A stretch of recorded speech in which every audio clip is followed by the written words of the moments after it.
Meus pais comemoraram o aniversário de 15 anos da minha filha nos expulsando de casa. Entregaram a ela uma caixinha de veludo com uma chave dentro, fazendo-a acreditar que era de um carro só para humilhá-la. Em seguida, disseram que tínhamos 24 horas para nos mudar para o galpão mofado e inabitável no quintal. Eu não gritei. Tomei uma atitude. 7 dias depois, eram eles que estavam gritando em pânico. Naquela manhã, tudo parecia normal demais. A casa cheirava a açúcar e café, aquele tipo de aroma que engana, que faz você pensar que as pessoas podem mudar. Minha mãe cantarolava enquanto colocava os pratos à mesa. Meu pai lustrava os talheres como se fossemos os Rockefellers. Pela primeira vez, não havia gritos, nem críticas, nem aquele gelo nas vozes deles. Georgina, minha filha, radiante aos 15 anos, havia trançado o próprio cabelo e vestia o vestido que encontrei de segunda mão, mas que passei até brilhar. Ela não parava de sorrir para mim, sussurrando: "Mãe, talvez este ano eles sejam legais." Eu sorri de volta, embora algo dentro de mim se contorcesse. Depois de tudo que eles haviam dito e feito, eu deveria saber melhor. Mas eu também quis acreditar, afinal, era o aniversário dela.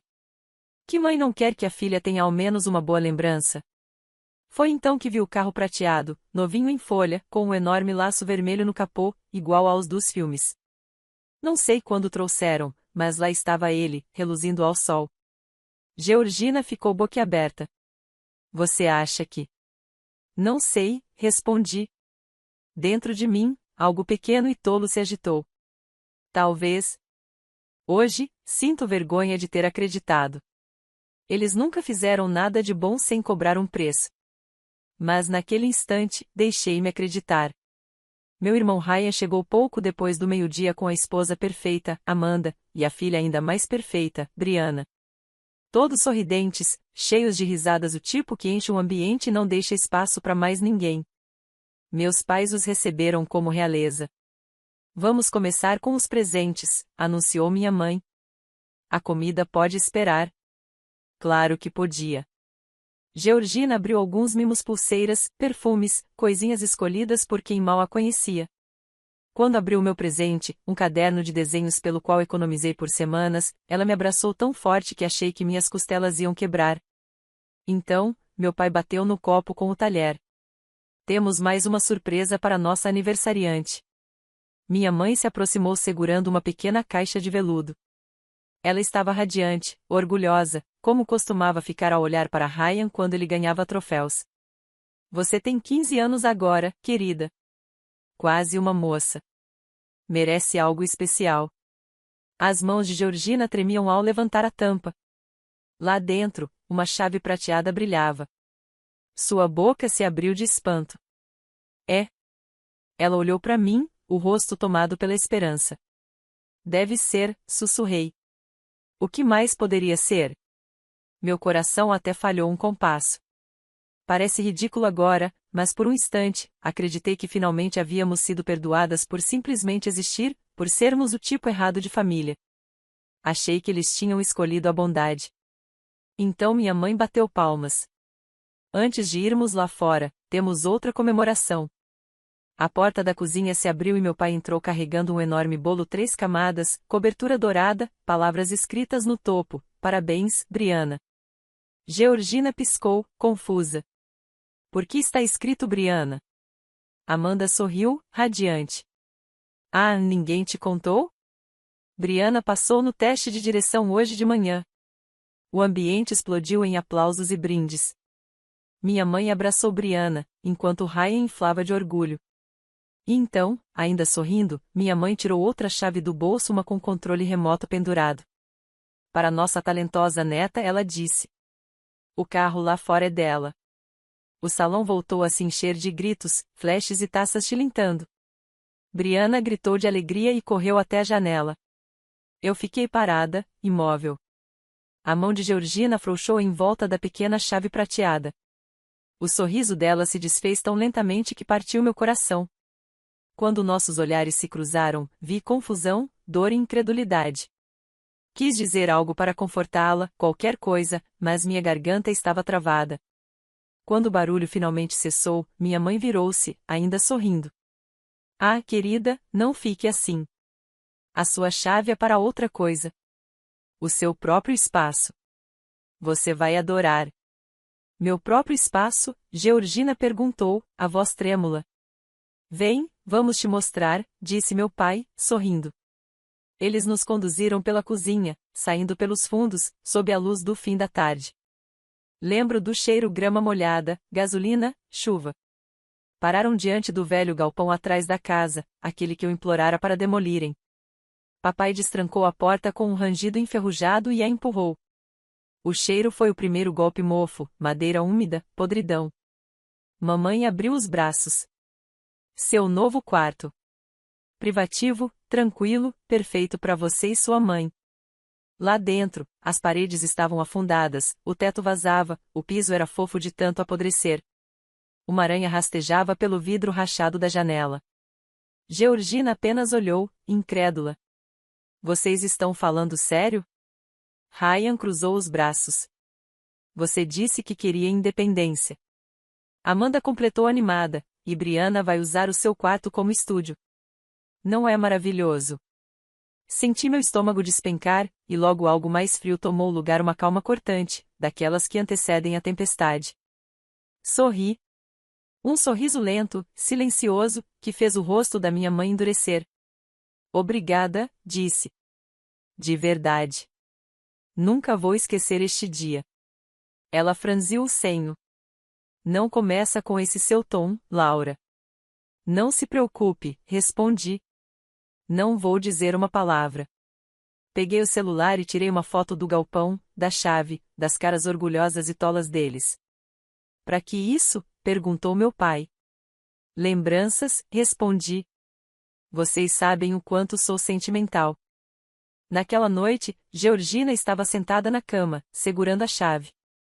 Seus olhos já não tinham lágrimas, estavam vazios. Mãe, ela sussurrou. O que a gente vai fazer? Acariciei uma mecha de cabelo que caía em seu rosto. Vamos arrumar nossas coisas. Ela assentiu, mordendo o lábio. A gente tem para onde ir? Ainda não, respondi. Mas vamos ter. Sempre damos um jeito. Olhei para minha filha, aquela que ainda pedia desculpas por existir, e senti algo dentro de mim endurecer, virar aço. Eu não gritei. Não chorei. Mas, 7 dias depois, foram eles que gritaram. Porque ninguém entrega a uma criança uma chave de um galpão e chama isso de amor.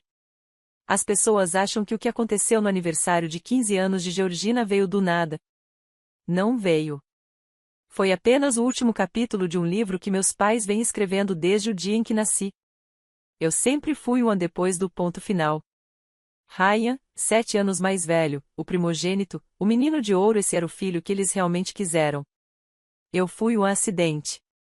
Eles diziam isso o tempo todo, você foi uma surpresa, Laura. Como se eu fosse um acidente de trânsito que aprendeu a falar.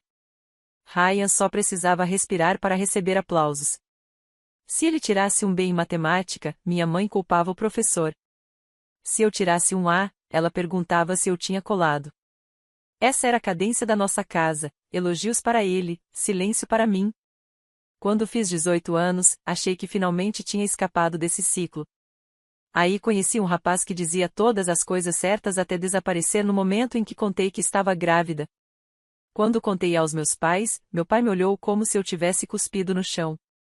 Minha mãe disse apenas, pelo menos isso vai te ensinar responsabilidade. Enquanto isso, Amanda, a esposa de Ryan, tinha acabado de ter um bebê. Brianna, uma bonequinha rosada de 1 ano, usada como troféu familiar. Meus pais eram obcecados. Faziam festas, tiravam fotos, chamavam-na de nosso anjinho. Quando minha filha, Georgina, nasceu 1 ano depois, eles olharam para ela como se fosse uma conta atrasada. Bebês deixam tudo grudento, disse minha mãe. Essa era a versão dela de carinho. Eles me deixaram ficar na casa deles por pena, diziam, porque uma mãe solteira não conseguiria se virar sozinha. Tradução: queriam mão de obra gratuita. Fiquei com o menor quarto, mal cabia um berço. O teto vazava. O chão era torto. Disseram que seria temporário. Durou 15 anos. Ryan e Amanda moravam ali perto, em uma casa de revista, com um gramado tão perfeito que parecia passado a ferro. Todo domingo vinham jantar, trazendo Brianna como uma princesa, e meus pais quase se atropelavam para pegá-la no colo. Ela é tão adiantada para a idade, minha mãe derretia. Hoje ela disse vovó. Enquanto isso, Georgina andava atrás de mim, segurando na minha perna, invisível. Eu olhava aquela cena, sorrindo por fora, pensando, queria que meus pais olhassem para ela assim, só uma vez. O dinheiro era curto. Eu pegava qualquer trabalho que aparecesse, limpeza, recepção, o que fosse. Um dia, a pia quebrou, o encanador cancelou, e o desespero fez o resto. Peguei uma chave inglesa emprestada, vi um vídeo no YouTube e consertei sozinha. Quando a água parou de vazar, eu ri. Me senti capaz. Forte. Como se, pela primeira vez, eu não fosse inútil. Depois disso, comecei a aprender mais. Fiz alguns cursos noturnos, tirei certificação. Não era glamuroso, mas pagava as contas. Meus pais zombavam disso. A esposa do Ryan é dona de uma boutique, diziam. Mamãe costumava dizer, nossa filha virou encanadora. Mas adivinha quem eles chamavam toda vez que um cano estourava ou uma luz piscava? Exatamente. Eu. Aos poucos, comecei a aceitar pequenos concertos fora de casa, vizinhos, amigos de amigos, nada chique, mas o suficiente para juntar um dinheirinho. Cada nota ia para um envelope que eu mantinha colado atrás de uma gaveta. Meu fundo de liberdade. Um dia, eu usaria aquele dinheiro para dar entrada em um lugar nosso, uma porta que ninguém pudesse trancar contra nós. Durante tudo isso, Georgina continuava doce. Cresceu naquele quartinho apertado, feliz com suas luzes de fada, desenhos pendurados e livros de segunda mão. Às vezes eu me sentia culpada por vê-la tão contente ali. Ela dizia, tá tudo bem, mãe. É o nosso lar. Eu sorria, mas por dentro pensava, não por muito tempo. Ela amava os avós, mesmo sendo quase invisível para eles. Quando Brianna vinha nos visitar, minha mãe se iluminava como se a rainha tivesse chegado. Enchia as mãos da neta favorita de biscoitos e dizia, não faça bagunça, querida. Depois olhava para Georgina e soltava, Laura, talvez você devesse ensinar sua filha a ter mais modos. Mesmo os biscoitos, regras diferentes, a história da minha vida. Brianna sempre teve o melhor de tudo, roupas novas, aulas particulares, festas de aniversário que pareciam casamentos. Georgina ganhava um suéter usado e um bolo que eu fazia depois do expediente. Ainda assim, ela sorria sempre. Às vezes, aquele sorriso me partia mais do que qualquer choro. Poucos dias antes do aniversário dela, notei um pequeno problema na casa, mas um dos que eu vivia consertando. Pensei, depois eu resolvo, quando o trabalho acalmar, quando tudo ficar mais tranquilo. Só mais um reparo esperando sua vez. Mal sabia eu o quanto tudo estava prestes a desmoronar. Quando você passa a vida inteira calada, o primeiro não soa como uma explosão. O meu soou ecoou pela casa muito tempo depois de eu dizê-lo. Depois do aniversário, depois das risadas, depois do bolo feito para outra pessoa, meus pais nos deram 24 horas para nos mudar para o galpão. 24 horas para empacotar 15 anos de silêncio engolido. Eu não discuti. Só disse, tudo bem. E então comecei a agir. Georgina me seguiu até o nosso pequeno quarto, ainda segurando aquela chave inútil. Mãe, ela sussurrou, a gente vai mesmo morar lá fora? Não, respondi, abrindo o armário. A gente vai embora. Ponto. Ela piscou, confusa. Mas a vovó disse. Vovó diz muita coisa, interrompi. E nós terminamos de ouvir. Foi ali que começou a minha rebelião. Sem gritos, sem vingança, apenas uma decisão silenciosa de ir embora. E, depois que decidi, o resto veio fácil. Empacotei o essencial primeiro, roupas, documentos, os cadernos de desenho da Georgina, a foto do primeiro dia de aula dela. O resto, os móveis, as lembranças, as humilhações, deixei para trás. Lá embaixo, eu ouvia meus pais rindo, o tilintar das taças de vinho. Ryan e Amanda ainda estavam lá, comemorando o novo carro da filha dourada. O som fazia minha pele arrepiar. Georgina estava sentada na cama, pálida, tremendo. Para onde a gente vai? Ela perguntou. Ainda não sei, respondi, mas qualquer lugar é melhor do que aqui. Ela assentiu, confiando em mim completamente. Um tipo de fé assim pesa. Te torna mais corajosa do que realmente é. Cancelei a transferência automática marcada como aluguel paz. Aquele valor saía da minha conta todo mês há 15 anos. A tela perguntou: tem certeza de que deseja cancelar este pagamento recorrente? Sim, sussurrei. Parecia cortar uma corrente. Quando descemos com as malas, meus pais levantaram os olhos, surpresos. Você não está falando sério, disse minha mãe. Nunca estive tão séria, respondi. Meu pai franziu a testa. Você não pode simplesmente ir embora. Para onde vai? Não é da sua conta. Você está exagerando. Não, eu disse. Estou reagindo exatamente o suficiente. Ryan sorriu com desdém. Boa sorte sobrevivendo lá fora, maninha. Sorri de volta. Não se preocupe. Já sobrevivi tempo demais aqui dentro. Peguei a mão de Georgina e saí pela porta da frente. O ar da noite bateu em nós como liberdade e frio ao mesmo tempo. Senti Georgina tremendo ao meu lado. Mãe, ela disse baixinho, e se eles estiverem certos? E se a gente não conseguir? Vamos conseguir, respondi. A gente sempre consegue. Colocamos nossas coisas na minha velha caminhonete, aquela sucata que meu pai adorava zombar. Ela pegou na terceira tentativa. O motor tossiu, como se também quisesse viver. E eu também queria. Eu ainda não tinha um plano, só uma direção, para longe. Dirigimos até o marcador de combustível começar a piscar e paramos num diner. A garçonete olhou o rosto cansado de Georgina e colocou um extra de chantilly no chocolate dela sem dizer nada. Aquele pequeno gesto quase me desmontou. Enquanto Georgina tomava o chocolate quente, enviei algumas mensagens a antigos colegas, clientes, amigos. Uma resposta chegou rápido: você e Georgina podem ficar aqui o tempo que precisarem. Era da Nora, uma mulher com quem trabalhei por anos. Confiável, tranquila, gentil. Pronto, disse eu. Já temos para onde ir. Georgina sorriu um sorriso de verdade. Eu te disse que a gente ia dar um jeito. Pela primeira vez em 15 anos, o silêncio significava paz. 2 semanas inteiras sem uma ligação dos meus pais, sem chantagem emocional, sem sermões cuidadosamente disfarçados de aconselhos sobre gratidão. Apenas silêncio. E era estranho, quase perigoso, como andar sobre um lago congelado, com medo de que o gelo se parta se você respirar alto demais. Nos instalamos na casa de Nora. Vivendo leve. Vivendo livres. Georgina voltou a rir risadas de verdade, daquelas que enchem o ambiente. Eu voltei a dormir. Em algumas noites, até esquecia de odiá-los. Então o telefone tocou. O nome da minha mãe apareceu na tela. Por um segundo, quase não reconheci. Atendi antes que pudesse pensar melhor.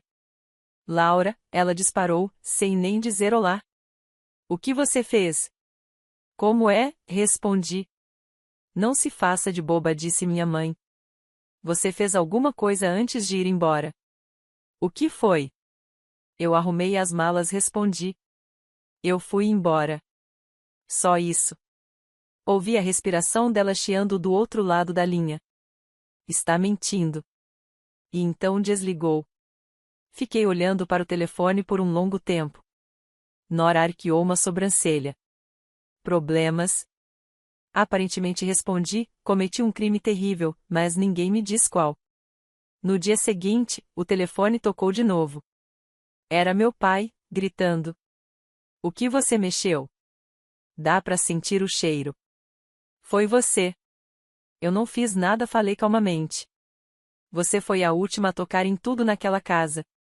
Fui mesmo, respondi. Por 15 anos.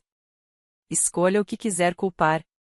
Ele começou a gritar sobre responsabilidade. Eu desliguei. Depois disso, as ligações vieram enrajadas.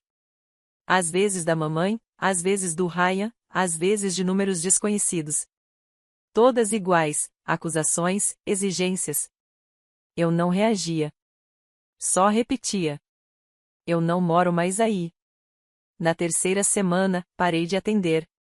Era uma sexta-noite quando começaram as batidas fortes, não um toque educado, mas punhos contra a madeira, fazendo o batente tremer.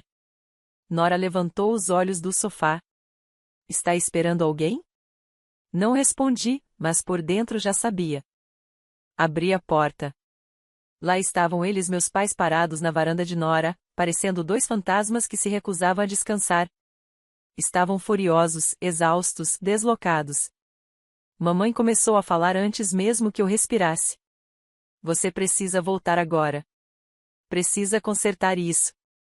Consertar o quê? Você sabe muito bem. Gritou. Não finja. A culpa é sua, e você vai resolver. Encostei no batente da porta. Eu não conserto mais nada para vocês. Papai deu um passo à frente. Está sendo infantil. Seja o que for, desfaça. A gente não pode. Não pode o quê? Perguntei. Não pode viver assim. Mamãe berrou. Você nos deve isso. Atrás de mim, Nora apareceu em silêncio, de braços cruzados. Está tudo bem aqui? Perguntou. Meus pais congelaram. Não esperavam plateia. Está tudo ótimo, disse eu. Eles já estavam de saída. Os olhos da minha mãe se moveram para Georgina, que espiava no corredor. Está ensinando maus hábitos para ela, sibilou. Limites, respondi. Acho que sim. Fechei a porta. Suave, mas definitiva. A casa ficou em silêncio, exceto pelo som da chuva começando lá fora. Georgina ficou parada, pequena, mas firme. O que eles queriam? Perguntou. Que eu me arrastasse de volta, respondi. Não conseguiram. Ela sorriu, um pouco orgulhosa, um pouco triste. Você não tem mais medo deles? Não, disse eu. Não mais. Lá fora, o trovão ecoou ao longe. Olhei pela janela, para o céu escuro e pesado, e pela primeira vez em anos, não me perguntei o que estava desabando lá atrás. Não era mais meu para consertar. Eles acharam que eu voltaria correndo quando estalassem os dedos, que eu continuaria remendando os buracos. Mas a verdade era simples. Eu tinha terminado de manter aquela casa de pé. Deixem que aprendam o que acontece quando afastam a pessoa que mantinha as paredes de pé. Poucos dias depois daquela visita na varanda da Nora, o silêncio voltou. Mas, dessa vez, não soava como paz, parecia uma tempestade prendendo a respiração. No início, achei que eles finalmente tivessem desistido, talvez encontrado um novo alvo, quem sabe o carteiro. Mas então começaram as mensagens. Um cliente cancelou um serviço sem explicação. Uma vizinha que sempre acenava passou a fingir que não me via. E numa tarde, Nora me ligou do trabalho, a voz tensa.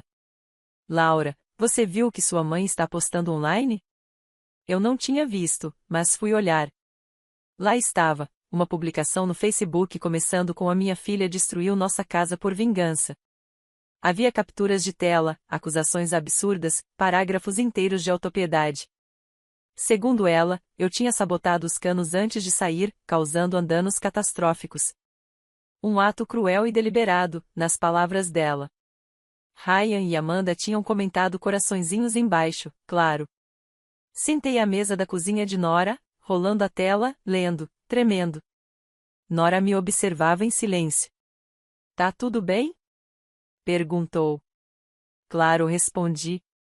Sempre quis ser famosa por encanamento. Os dias seguintes foram um inferno. Parentes ligando, exigindo explicações.